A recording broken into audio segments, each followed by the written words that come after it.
Aloha, this is Shannon Reporting, and welcome to Big Wave Small Talk. It's a podcast about big waves and how to survive them. This episode is supported by Hurley and Skudin Surf. Today's guest is a New York City local determined to help his community, the most impacted city in the country's fight against COVID-19. Will Skudin lives in Long Island, where he runs a family surf camp in between his big wave strike missions to places like Jaws, Mullaghmore, Ireland, and Nazaré. To help out New York families, he's partnered up with public school districts to distribute free food, toilet paper, and supplies to those in need.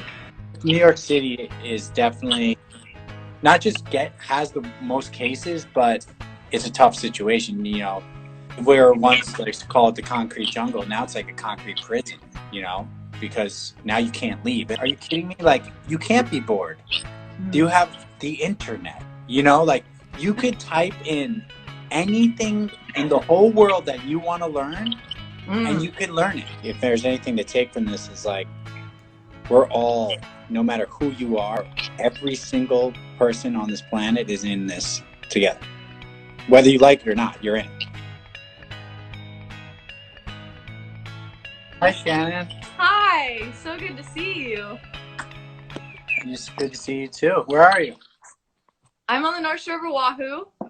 Nice. At home. Yeah, enjoying the quarantine. Hawaii is closed. Hawaii's off limits, and we're now, just as of last night, we can't leave the Rock at all. Like, you can't even go to another island.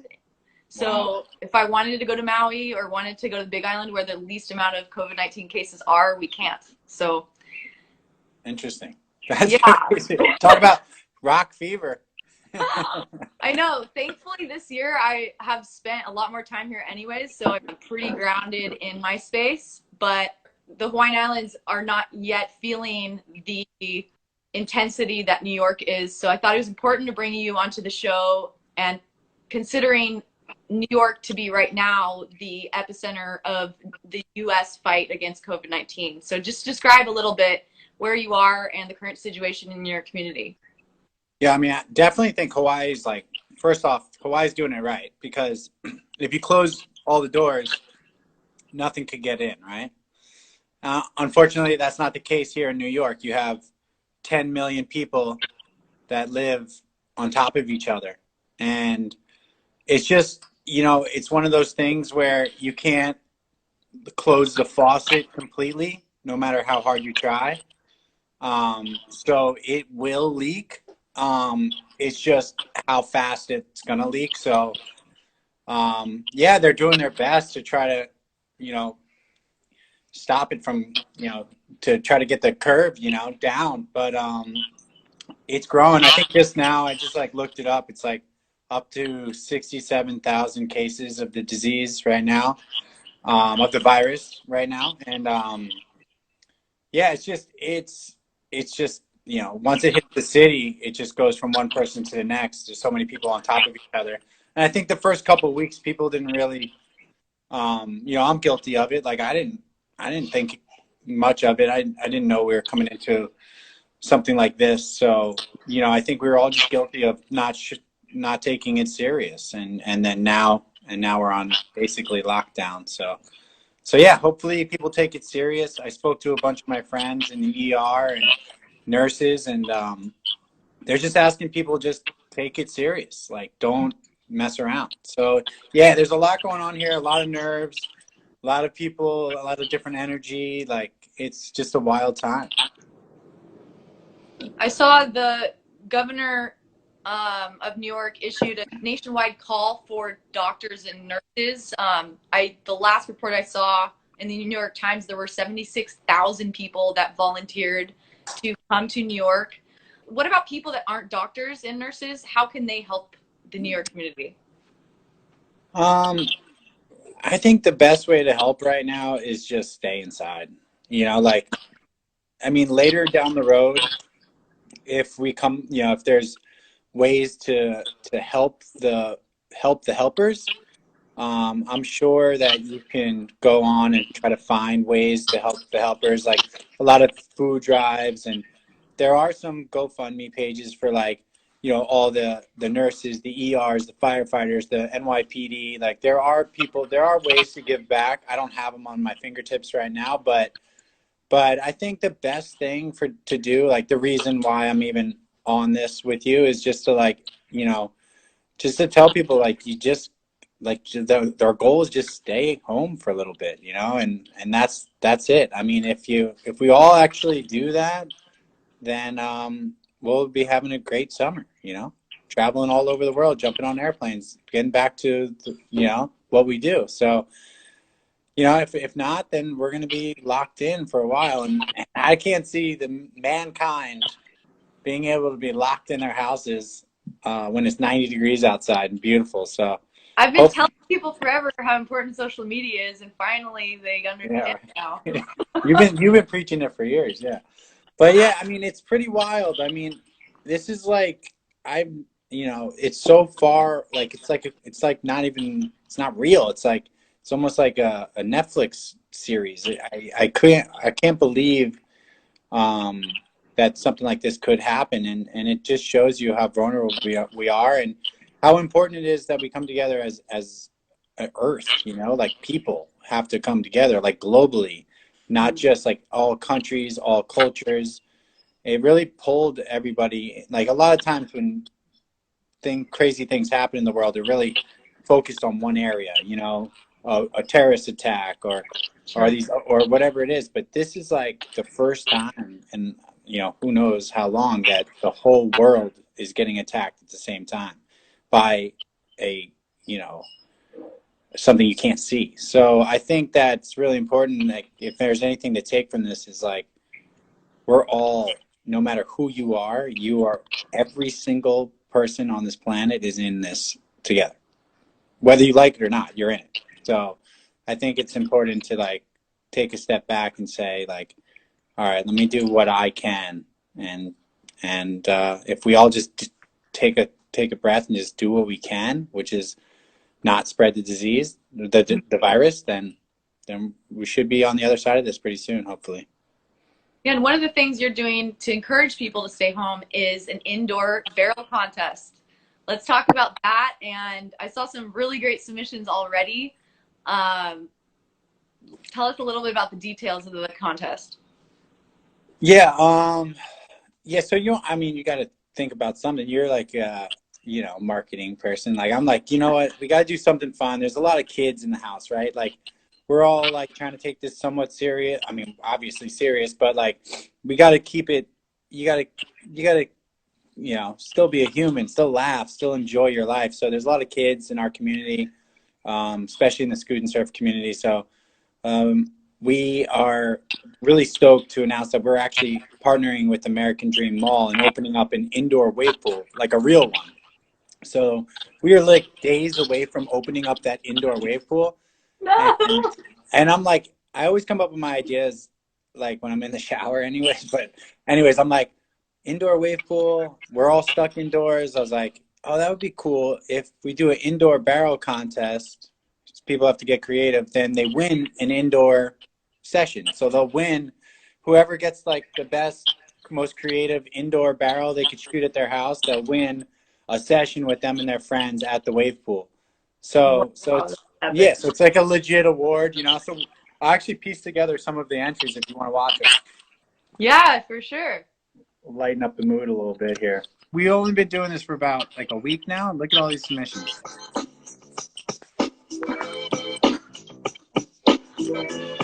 Start spreading the news. Oh yeah. Believe every day. I want to be a part of it. No way.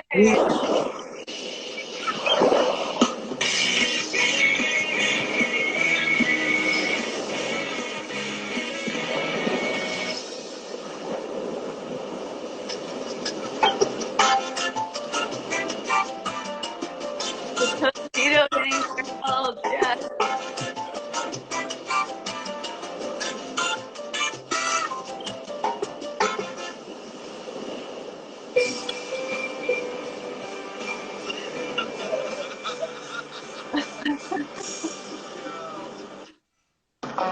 Watch this one. It spits.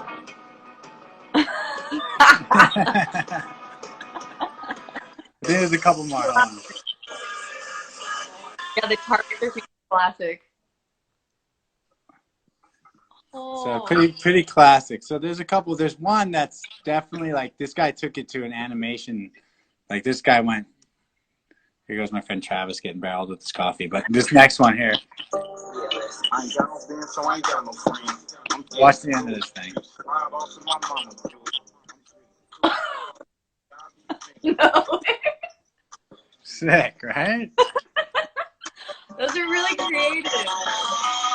Yeah, so people are really, they're onto it, you know, it's just getting better and better every day. I think people are like realizing they have more time.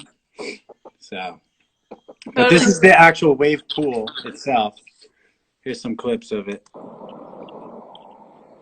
So you'll win a session here if you, like whoever. In the mall near Long Beach. Right? This is 10 minutes outside of New York City. Wow. Yeah, it's in a mall. It's amazing. It's like same technology as Waco. Wow. And will the public ever have access to it, or for now are you in the? No, yeah. We're plans on. I mean, I've been watching everything that everybody else is watching, so it looks like you know the peak. They're saying the peak of this virus will be mid-April, and then we'll be on the downswing. So we're ready to rock and roll. Like hopefully, you know, June 1st for paid clients, and maybe we could start getting in there mid-May just for testing. But I mean, that's the goal right now. I mean, if everybody does their part, then I think we'll probably be back to normal right by summer, hopefully. It's hard to know any dates right now. I think the planning stages for so many businesses are pretty much gone out the window. It's almost like we have to refocus our efforts on just being smart today, making sure we're making the responsible decisions to collectively help the planet. For someone like yourself who is in constant contact with situations that could potentially be life-threatening if you were to panic, such as big wave surfing.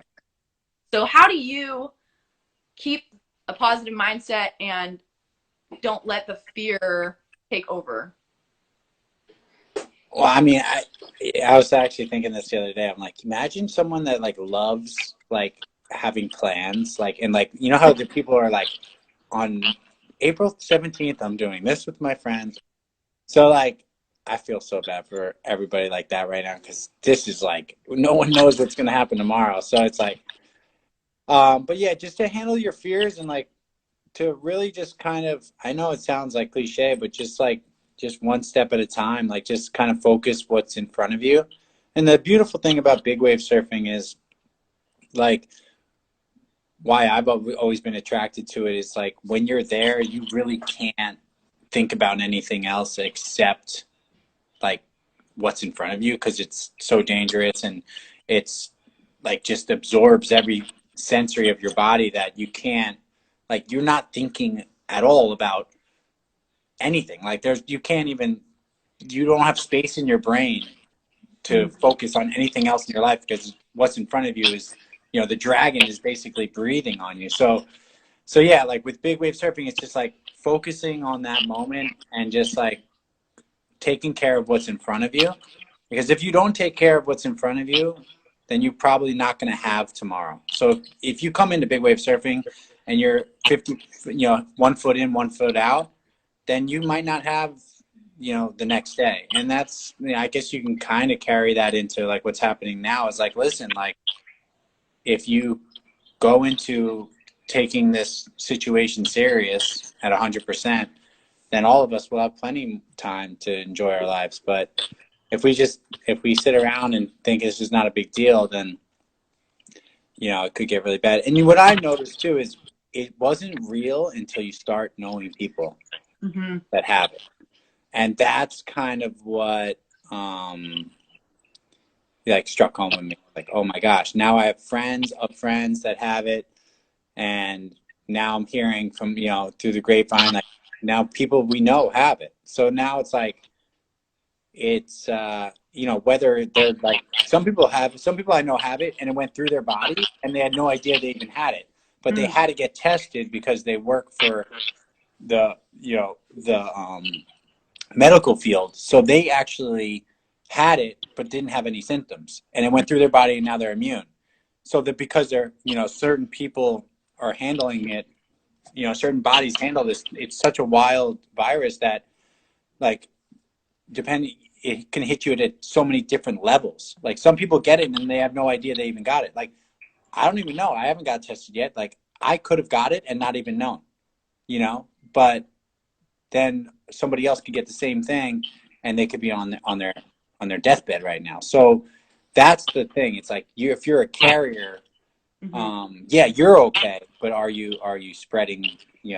That's the scary part about this virus, is everybody's like, oh, I'm fine, but they might be fine, but they might be carrying it everywhere. Right, and don't have a whole lot of access to testing like some countries do, and that's been a giant concern. Has New York had more tests coming in, or is it just speculation? Are you able to go get tested if you're in New York and you have symptoms? You can register online and go get a test right now. The tests are coming in, like, they're not like accessible like really easily right now, but they went out to everybody that's handling it right now. Like, they went out to the people that need to take the test immediately, people on the front lines.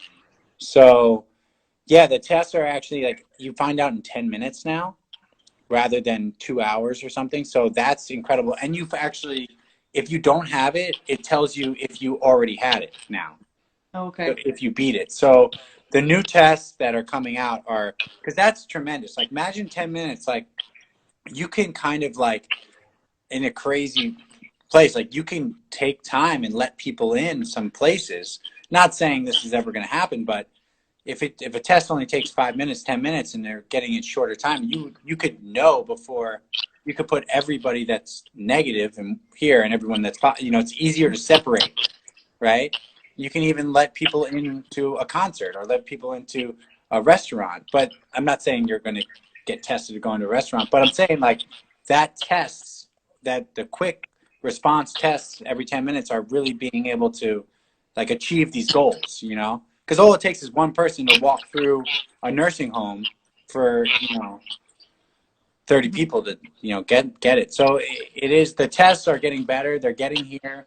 We got a lot of supplies. I mean, New Yorkers, we've been through hell and back so many times. So this is like the strongest people in the world. So I mean, everybody's working together, and yeah, it just seems like everybody's just taking it really serious as of the last few days. And yeah, I mean, we're just trying to do what we can. I mean, we set up some stuff locally to try to get some food to some people. It started where people can grab it, and then obviously that didn't, like, we're not trying to promote people leaving their houses. So, and it was on the boardwalk, and then a lot of people were trying to go to the boardwalk to get away from their houses, but then that's probably where, a lot of the virus was spread. So now we're just doing deliveries for some people, just like canned food and stuff. But I don't know, just trying to do what we can. But at the same time, the best thing to do is just chill. So you're able to drive down and make a delivery. Like, what are the streets in New York like? I've seen some photos that look insane. I'm not sure how far you're going, but the city that is technically the busiest city, at least in the United States, is now a ghost town. Everyone's inside, but I'm actually outside the city. I'm in Long Beach, New York. So mine's more of like where the city meets the sea.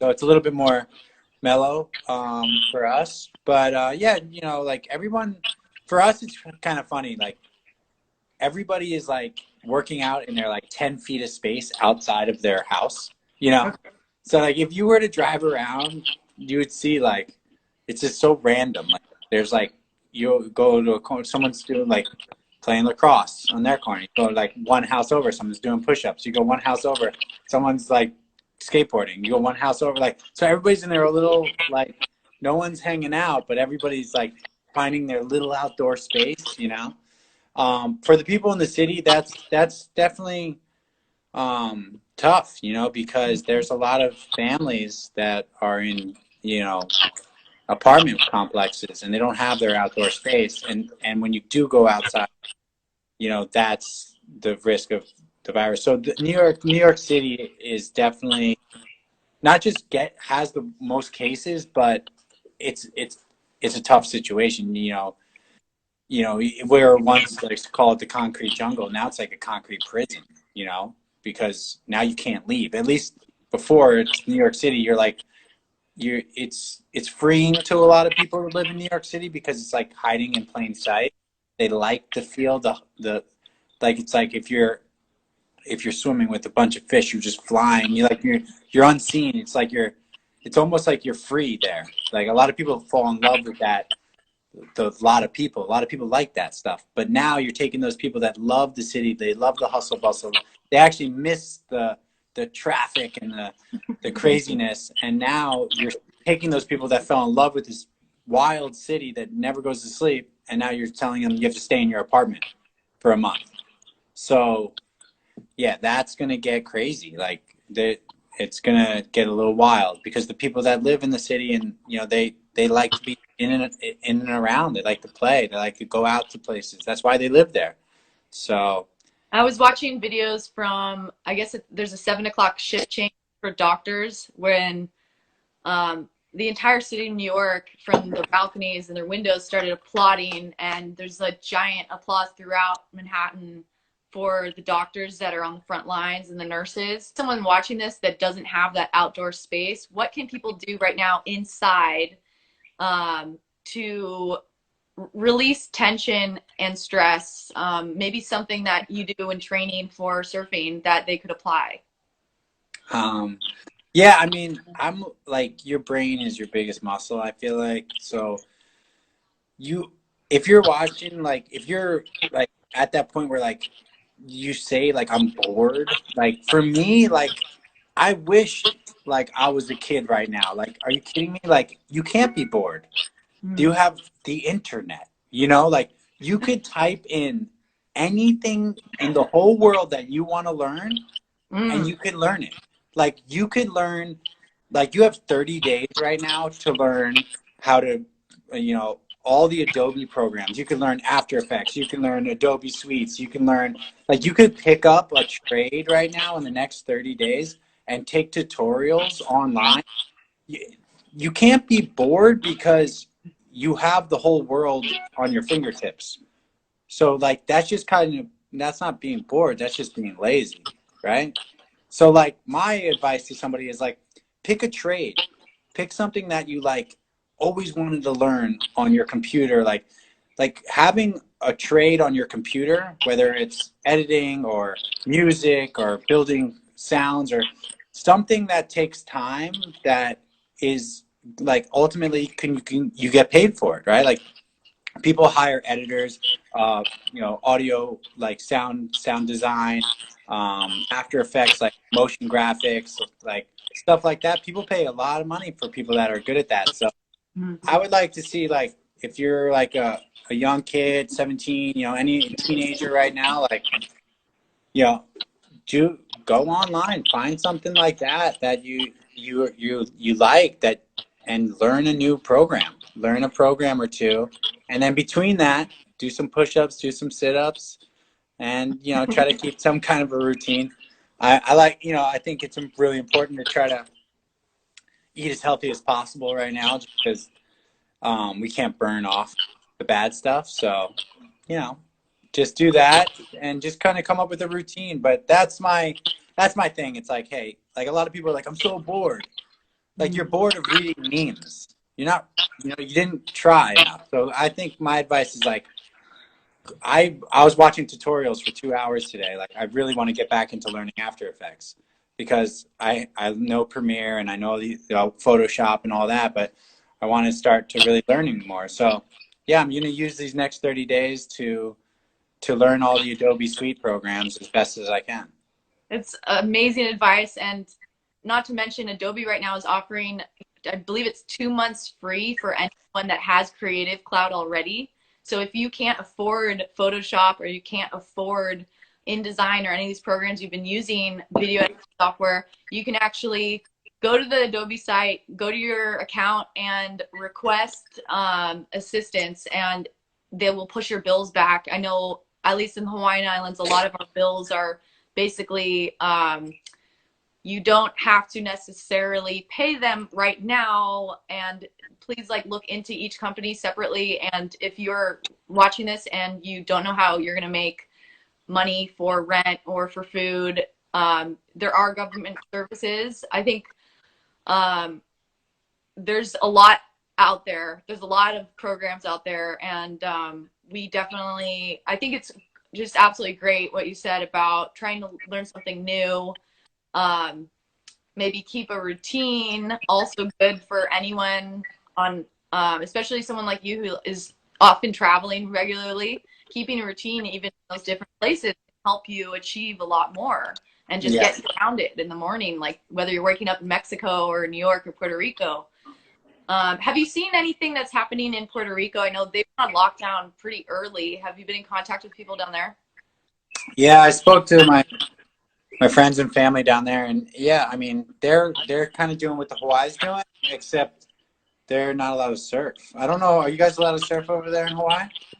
I'm not endorsing it because there are crowds. At the very beginning when we went into quarantine, the beach was like July 4th. It was like Independence Day, people everywhere. And so that same thing happened in California, and they shut down all the beaches statewide, which becomes a problem for someone that, you know, maybe lives on the beach and wants to walk their dog and can't now. Things that, a lot of different issues that currently we can walk the beach. We're social distancing. Some people are taking it seriously and some aren't, and that's really frustrating. Yeah. I mean, that's definitely, I mean, that's a gray area, you know, like, you know, that's tricky. It also comes down to like, if there's a certain wave, like say like there's a reef with a takeoff spot in a parking lot, that's like an arena. That's considered like the same as like you know, a restaurant. Like people go there, they gather there, they go in the water, they sit next to each other in the water. If you have like a massive beach break, like Black's Beach or like something like crazy big, like Long Island, like here in New York, like we have there's not a certain wave in one spot. Like there's so much room that people could spread out, and there's not like one parking lot where everybody parks to go surf that one wave. So it's a real gray area with that. Like there are places around the world where, like, you know, when it comes to one wave and one reef, yeah, I understand why they would have to close it down just because everybody wants to surf that one wave. But if there's spots that you could spread out, then I don't know. That's a tricky one. That's super tricky. I mean, I'm not telling anybody to go surfing, but like here in Long Island, like I feel like it looks like from what I'm noticing is where we're like all the law enforcement here, and they're really busy.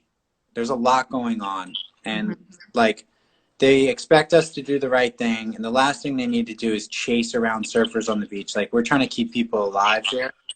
I think other places around the world with less cases, like there's more things for the police to do.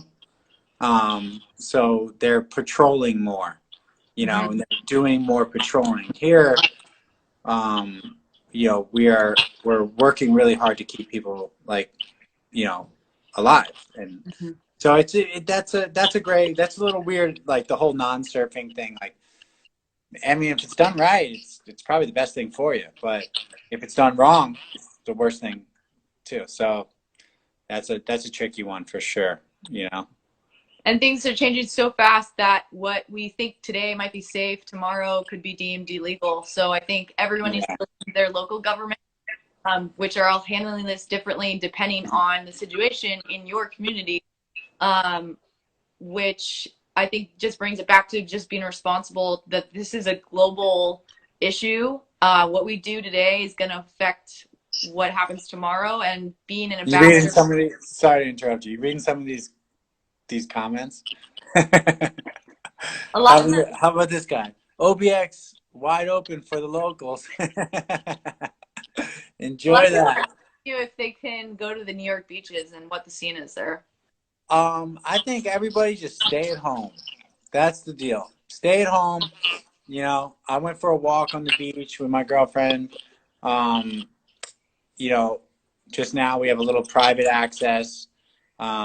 We took a left and not a right. You know, we went for a walk. We saw people walking on the beach too, and we went around them just to get out of the house. But we live right here on the beach. I didn't drive. I didn't park. I didn't, you know, just, you know, unfortunately, it's just one of those times. Like, you know, just if it's effort, then don't do it. You know, if it's going to take effort to go somewhere to do something, then right now just don't do it. Just stay at home.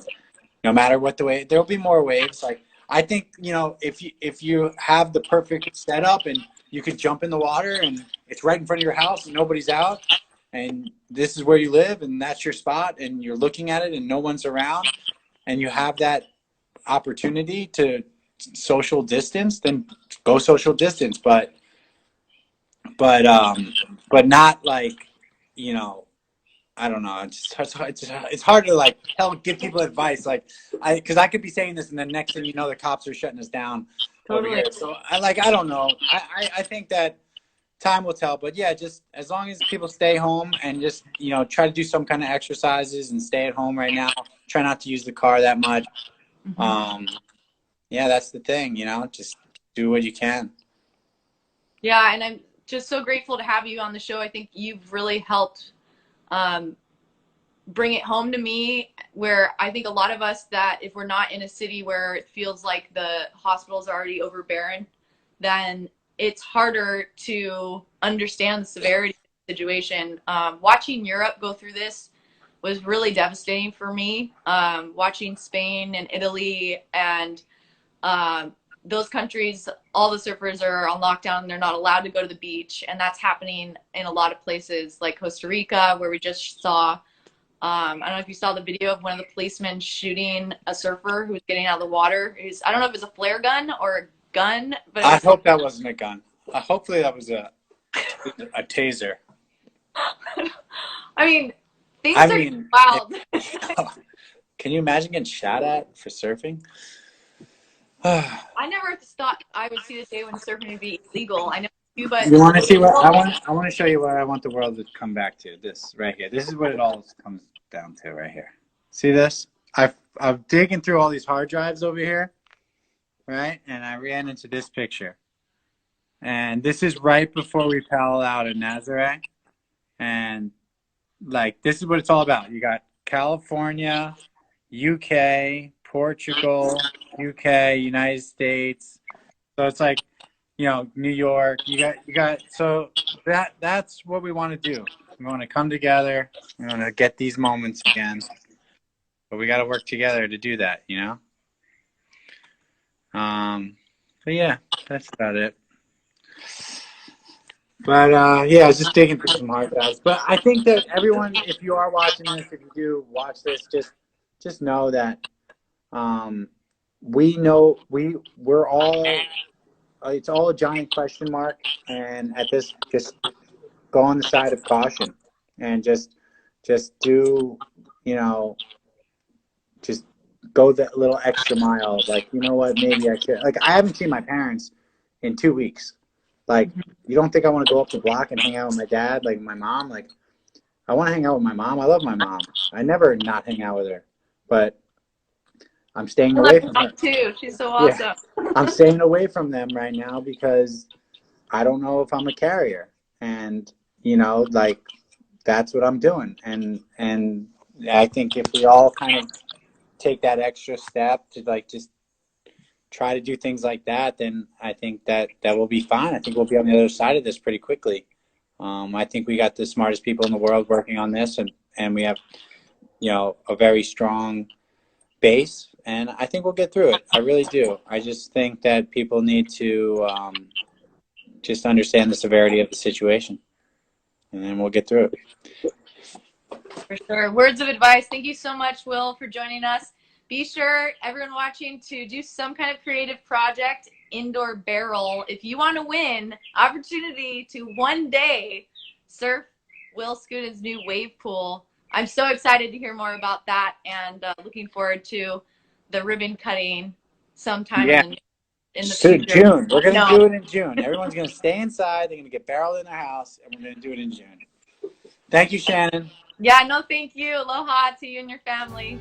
Stay safe. Start spreading the news. I'm leaving today. I want to be a part of it.